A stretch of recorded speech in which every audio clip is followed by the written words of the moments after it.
بچوں کو بری صحبت سے بچنے اور اچھی صحبت اپنانے کی تلقین کیسے کی جائے۔ والدین کو اس بات کا خاص خیال رکھنا چاہیے کہ بچے کسی بری صحبت میں نہ بیٹھیں، کیونکہ جن بچوں کو بری صحبت کے بارے میں ترغیب نہیں دی جاتی وہ نہ صرف برے لوگوں کے اطوار سے متاثر ہوتے ہیں بلکہ ان کا عملی روپ بھی اختیار کر لیتے ہیں۔ بچے کے اسکول جانے کے دوران اور واپس آنے کے بعد نگرانی کی جائے کہ وہ کہاں اور کن کن لوگوں سے ملا، تاکہ وہ غلط افراد میں اپنا وقت نہ گزارے۔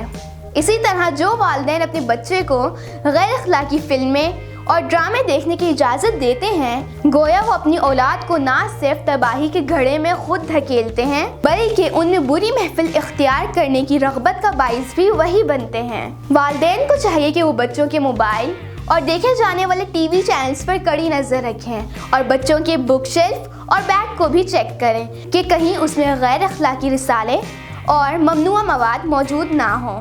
اولاد کو بری محفل سے بچانے کے لیے والدین کو چاہیے کہ وہ اپنی ذمہ داری اور فرائض احسن طریقے سے انجام دیں اور بچے کو اچھی صحبت اور با کردار لوگوں میں میل جول کرنے کی ترغیب دی جائے، کیونکہ اس سے بچوں کی بہترین اخلاقی تربیت ہوتی ہے۔ یوں اچھی صحبت کے فوائد سے مستفید ہو کر وہ معاشرے کے اچھے اور مثالی شہری بنتے ہیں۔ والدین کو چاہیے کہ وہ بچوں کو اچھی مجلس اپنانے کی ترغیب دینے کے لیے ہفتہ یا 15 دن میں سے ایک دن اچھی مجلس میں لے جایا کریں، کیونکہ جب بچے دین کی باتیں سنیں گے تو وہ ان کے دل میں اتریں گی، پھر ان اچھی اور نیک باتوں سے ان کا ذہن معطر ہوگا اور ان میں اچھی مجلس میں بیٹھنے کی رغبت پیدا ہوگی۔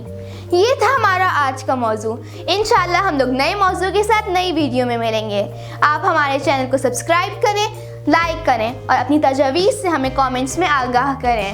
شکریہ، والسلام۔